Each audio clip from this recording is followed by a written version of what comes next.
Old Time Radio DVD's Big Sale Event. From September the 1st to December the 31st, 2018, I will be making all of our collections available. That's all of them. If you've ever wanted to own one of these collections and you've put it off, don't put it off any longer. I will never be able to offer these again. The collections are perfect gifts for family and friends. Go to oldtimeradiodvd.com today and place your order. Don't wait. Please allow up to 2 weeks for delivery. Share this information with everyone you know. The fantastic deal of a lifetime to own one of these marvelous collections. Go to oldtimeradiodvd.com today and place your order. You'll be glad you did. The Chevrolet program starring Jack Benny with Frank Black and his orchestra.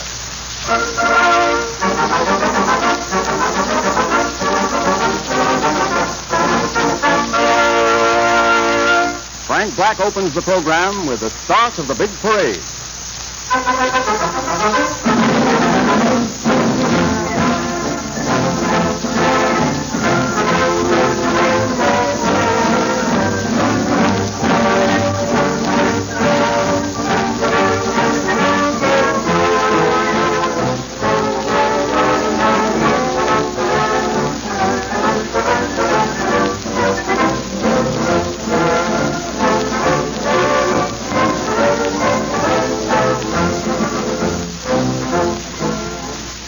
Just a word now about the National Drive a Chevrolet Radio Contest, which still has well over a week to go.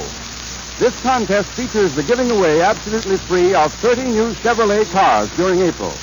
So far, entries have been received from all types and all classes of people: taxi drivers, storekeepers, doctors, elevator boys, farmers, clerks, policemen, factory workers.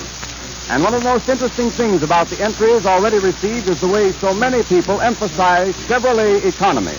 Some talk gasoline mileage and mention figures of 20 miles to the gallon, 22, 24, often higher. Others write about Chevrolet's very low oil consumption. And nearly everybody entering the contest has something good to say about Chevrolet's dependability, its unusual capacity to stand up and take punishment month after month without having to run to the service station. Have you made your entry as yet in Chevrolet's radio contest? Have you gone to a dealer, taken a ride in the car, and written down on the entry blanks your own particular reasons for liking the new Chevrolet? If not, by all means get started now before it's too late. The contest lasts only 9 days longer, and the quicker you get your entry in, the better your chances of winning a new Chevrolet 6 absolutely free.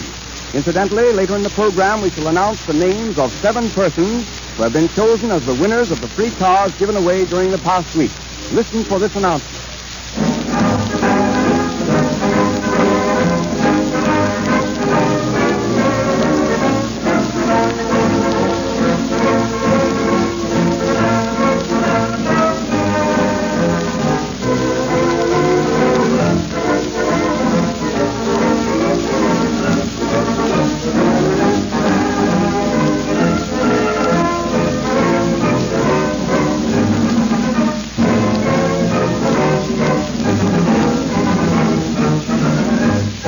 And now, Jack Benny.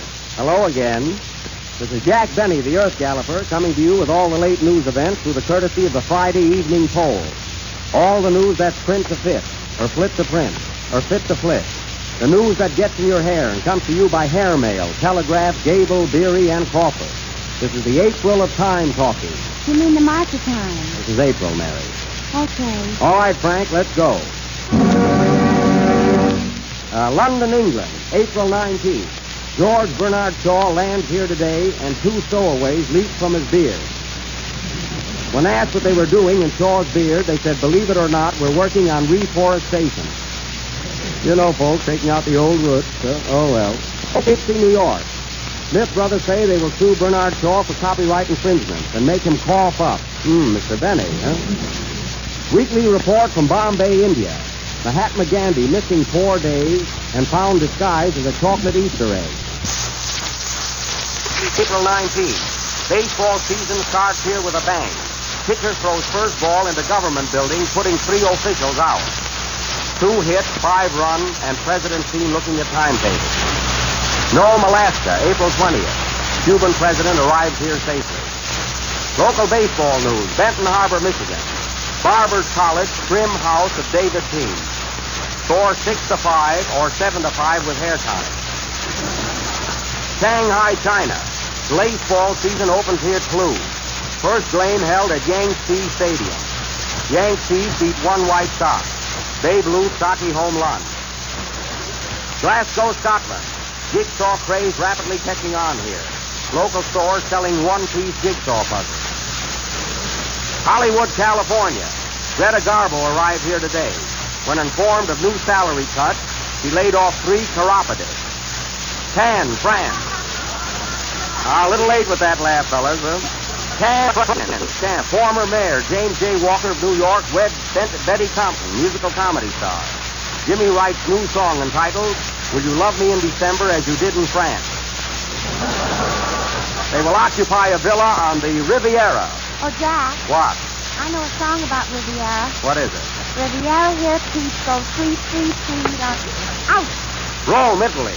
Italian aviator breaks airplane record by flying at the rate of 7 miles in 1 minute. What time's it, Jack? A man following him in a Chevrolet. Thank you, Jack. You're welcome, Howard. I got that one in, didn't I, huh? Yes, sir. Washington, D.C. President Roosevelt takes country off the gold standard. 3 goldfish turn gray overnight. But there's nothing to worry about, folks. It merely means that the money is being equalized all over the world. For instance, the French franc is now worth 4.5 cents, but the Coney Island franc is still a nickel. The German mark gained 1 point, while the 4 Marx brothers dropped 2 and are now on the air as a team. Now, the Swiss franc, if you care for combination sandwiches, has gained 90 pounds and is now 21 cents. But if you prefer a plain Swiss, it'll be 10 cents as usual. Of course, this condition will mean inflation. So the English pound will be $3.89, Sophie Tucker will be $2.65, and Paul Whiteman will be back to $2.90. But the Chevrolet still remains $4.45, making it the best buy ever offered to the public. You said it, Howard. Play, editor, play.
Speaking of the Devil, played by Frank Black and his devil-may-care laddies. And now, ladies and gentlemen, I'm going to step away from our regular program for just a moment and do something that really takes a lot of nerve. And this is on the level. In fact, I don't know whether I'm going to get away with it or not. But I had dinner this evening with a very dear friend of mine whom you all know, and I promised him that if he came up here to our broadcast tonight, I would not call on him, but the temptation is too great. Really, I can't resist it. So I'm going to ask this gentleman just to say hello to you, if he will. And anyway, it is with great pride and pleasure that I introduce to you the famous star of stage and screen, Mr. Edward G. Robinson. Oh, come on, Eddie. Now, wait a minute. Just for a second, you know.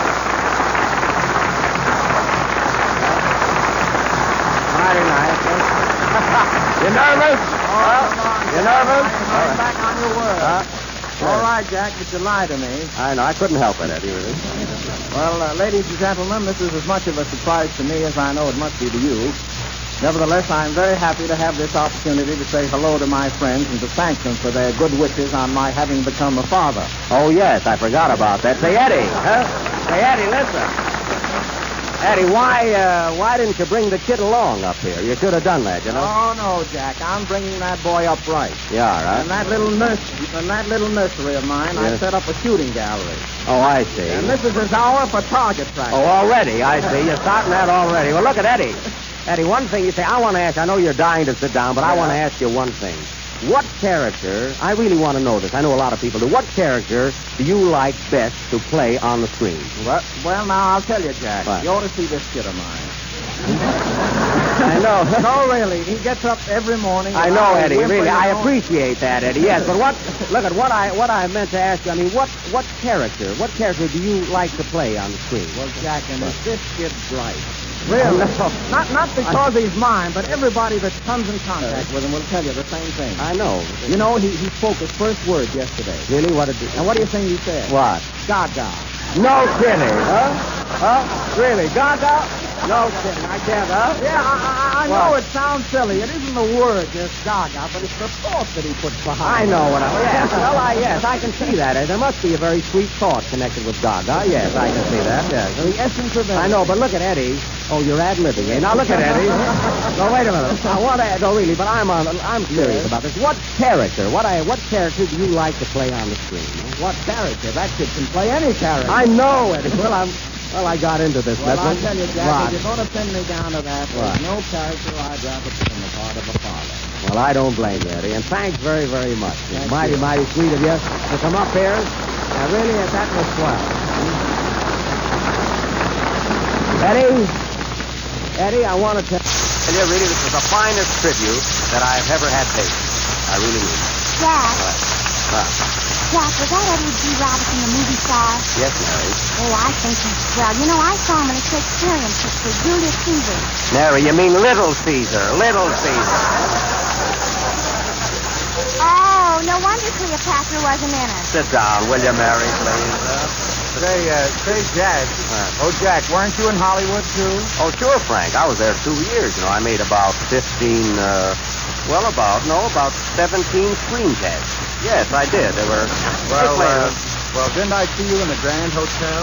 Yeah, but don't say anything. I was supposed to be at a meeting that night. You know what I mean? But Frank, I really did make a few feature pictures. Now, I was in one called the Hollywood Review, then I made a couple of others, too. What's funny? I never hear you talk about it. Well, I'm modest, you know. And I else talk about it either. Well, they're modest, too, Frank. But, really, I had an offer, Frank, to go back to Hollywood recently. They want me to work with Tom Mix. I want to sort of team up with him, Team up with Tom Mix. What's the matter? Is Tony sick? Frank. Oh, God. Frank, professional courtesy. You know what I mean? Jack, What? the Mickey Mouse's new picture. Maybe you could play that. Folks, the way we get by with these moving picture jokes is a cinema. Oh, Mr. Benny, please, I'm apologizing. Well, I must not tarry any longer. Now we're going to have a song by your old friend Jimmy. James Melton will sing L'amour, toujours l'amour. Is that it? No. By Rudolph Rimmel. Say, Jimmy, that's a little French number, isn't it? Yes, Jack. You don't speak French, do you? Oui, oui, Chevrolet Coupé. That's not French. I know, but it's time to mention our product, Play, Frank, play.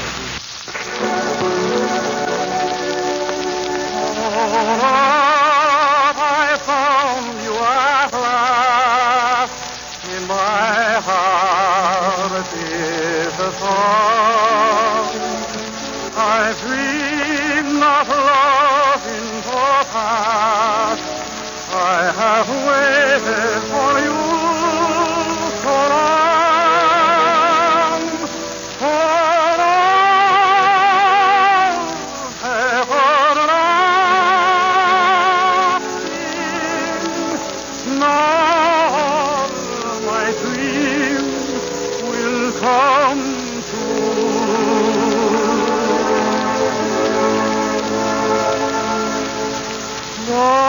L'amour toujours Lost now at last I found you. Hold me and hold me always. Thrill me and feel all my days, and weave your span around me. L'amour, toujours l'amour. Sing to me slow, sweet, old story. Yearning, burning glory. L'amour, toujours,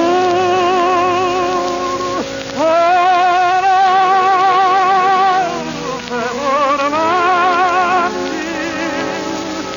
Now my dreams will come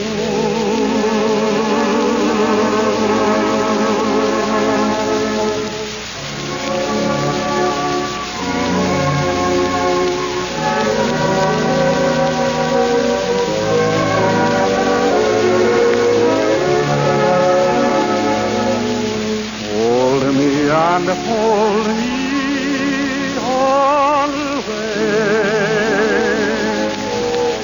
Thrill me and feel all my days, and weave your span around me. L'amour, toujours l'amour. Sing to me all sweet, old story. Yearning, burning glory.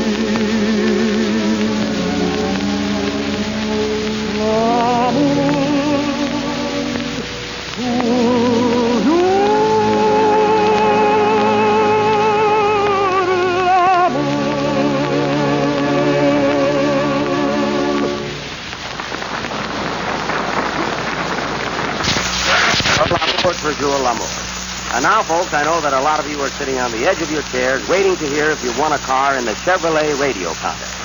So Howard Claney will promise not to give you a selling talk. You won't, Howard, now, huh? All right, I'll give him a minute to announce the names of this week's winners. Good luck, folks. I hope you win a car. Go ahead, Howard.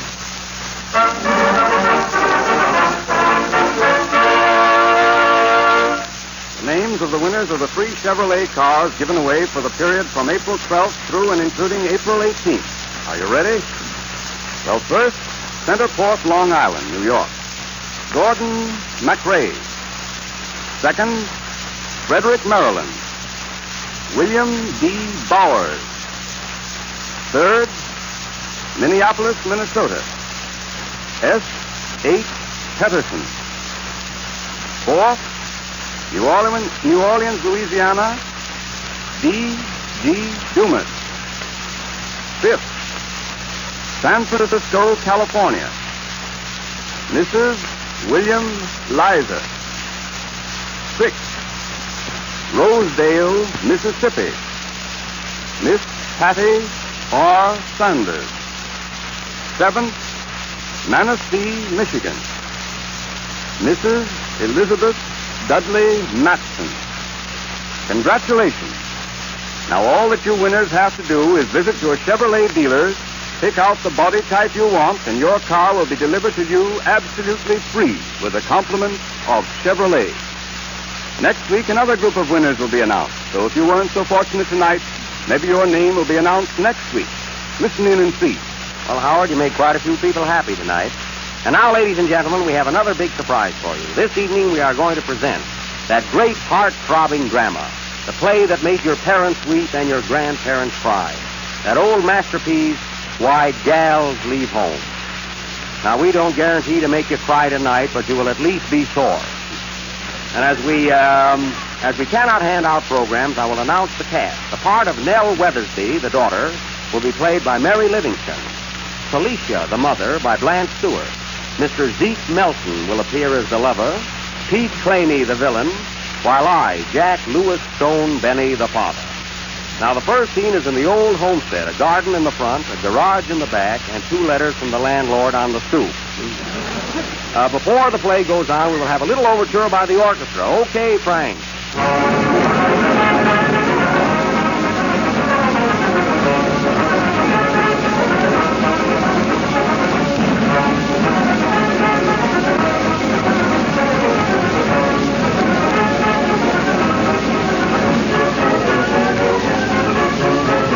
All right, Frank, all right.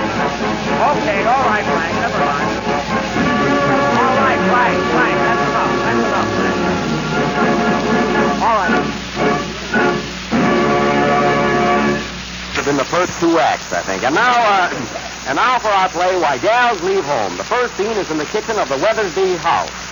Wait till I get my wig on, folks. Mary, did you see my wig anyplace? Yes, Jack, it walked away. Well, never mind. Places, everybody.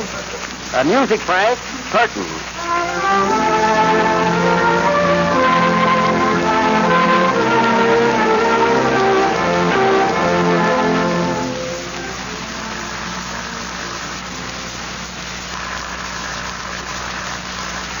The telephone is ringing, Lemuel. Well, let it ring. It always does at the start of our plays, and I'm getting sick of it. Oh, Lemuel, do you know what day this is? Yes, Felicia, it's our anniversary. Our 20th anniversary. I think I'll go out and kill a chicken. Well, why blame the poor chicken? Oh, I see. Well, I was just thinking. Felicia, our daughter Nell is getting nigh on to 18, and she's still hanging around the old homestead. Why don't that gal get out like other gals do and forget us old folks? Well, Nell loves her home, and she has no reason to leave here. And besides, what could she do out in the world by herself? Well, she could go to the big city. A gal like her could always scrape up a glass of beer. And if she plays her cards right, maybe a pretzel, too. Well, I don't think she cares for pretzels. Oh. Besides, I spoke to her, and she won't leave home. That's because you don't know why gals leave home. And she's getting at that age now where we got to tell her. Here she comes now. I'll speak to her. There's no place like home. There's no place like home. When they close all the nightclubs, there's no place like home. Oh, Nell? Yes, Nell. Daddy? What you doing? Well, I just chopped some wood, and I'm going to scrub the floors and then go out and paint the old barn. Gee, I love this place. Oh, you do, eh? Well, I guess it's our fault. Sit down, Nell. We'll have a bite of dinner, then I want to talk to you. What are we going to have for dinner, Daddy? Oh, just some jigsaw lunch. Mother's putting the pieces of meat together now. I just love hash. Who's that? Must be the landlord. Well, tell him we don't want any. Oh, Jack, just another thing I forgot to tell you about my baby. Oh, Mr. Robinson, wait a minute. Listen, Mr. Robinson, please, we're acting. We're acting. We're acting. Oh, well, I as couldn't tell. Oh, yes, I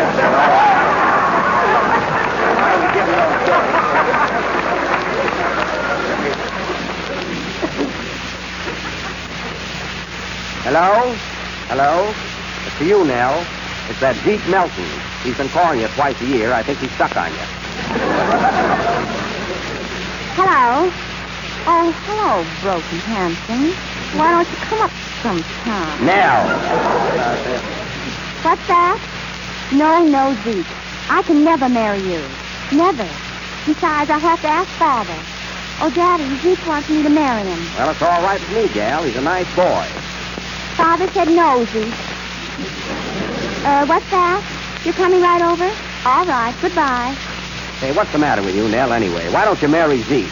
Because I'm Zeke and tired of him. Oh, why don't I give myself those jokes? Besides, I love this home, and I'll never leave. Well, you might as well, because we'll all be thrown out next month. Oh, I see. Ian seems to be glad of that. Come in. Hi there, folks. Hello, Zeke. Got here quick. down. Sit down and have a bite of dinner with us. No, sirree. I ate here once. Got sick as a dog, too. Well, I noticed a resemblance. What's on your mind, Zeke?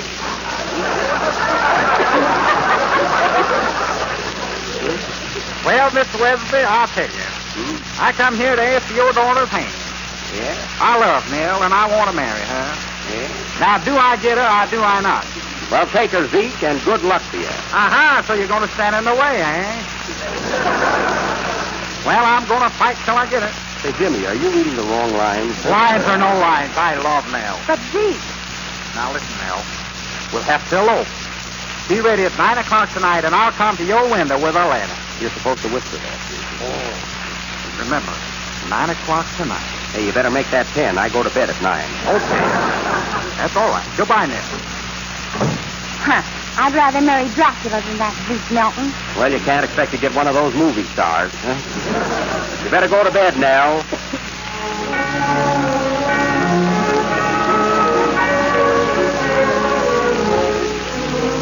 We now go into scene 2 at the window of Nell's room. It is 10 o'clock and pitch dark.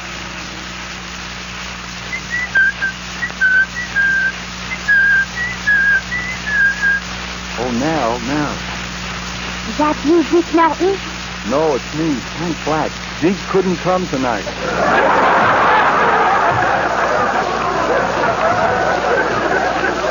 Did you bring your orchestra, Frank? Where are you? I'm up here on the ladder. Hurry up. We've got to get away. No, I can't leave home. I won't leave. Besides, you have to ask Bob. Where is your father? I'm down here holding the ladder. Better hurry up, Nell, before Frank changes his mind. You know Zeke did. Yes, Nell. Come away with me, and I'll make you happy. No, 1,000 times no. Better make that 200. It's a short program. I can never marry you, Frank Black. All right, then. Farewell. Farewell, cruel world. What are you going to do, Frank? Kill yourself? No, I'm going to kill Zeke. It's his gal. Yeah. Looks like I'll never get rid of that daughter of mine. Who's that? It's me, Pete Claney. Hello, Pete. What are you doing here this time of night? I love your daughter, and I want to marry her. You too? Hey, Frank, get off the ladder and make room for Pete. Be careful there, Pete. Don't fall. Nell. Who is it this time? It's me, Pete Claney. I've come to take you away from here. No, Pete, I can never leave home unless I have a good reason. For heaven's sake, Pete, give her a reason. I love you, Nell. Isn't that enough? No, love isn't everything. Give her another reason, Pete. I have money, loads and loads of it. Pete, if she turns you down this time, I'll marry her. I don't care for money. That's only in the play, folks. And another thing, Nell. I have a car. What kind of a car? Here it comes, folks. Here it comes. A Chevrolet, the most dependable car in the low-price field. Chevrolet, that's what I've been waiting to hear. Goodbye, Daddy. Goodbye. I'm going with Pete. Another victory for Chevrolet, the reason why gals leave home. Goodbye, Nell. So long, Pete.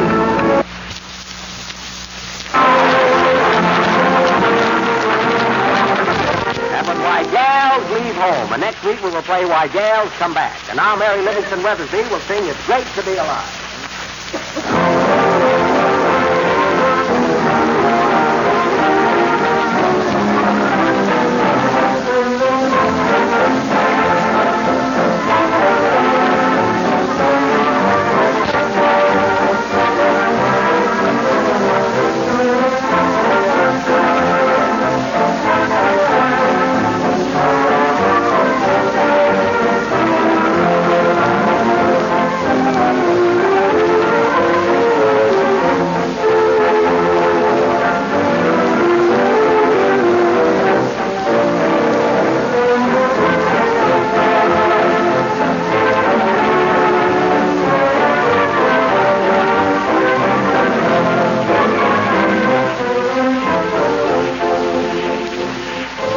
Only 9 days left in Chevrolet's radio contest. Only 9 more days in which you'll have the opportunity to win a new Chevrolet 6 absolutely free. So by all means, get over to your Chevrolet dealers without further delay.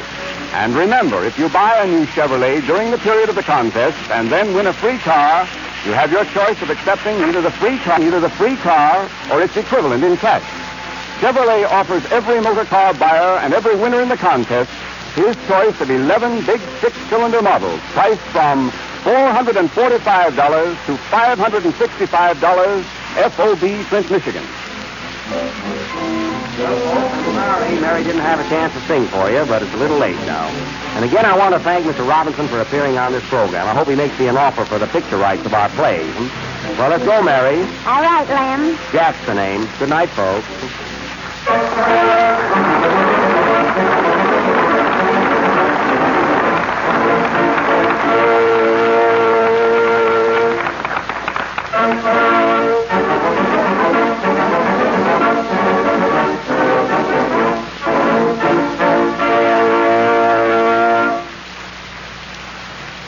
This is the National Broadcasting Company.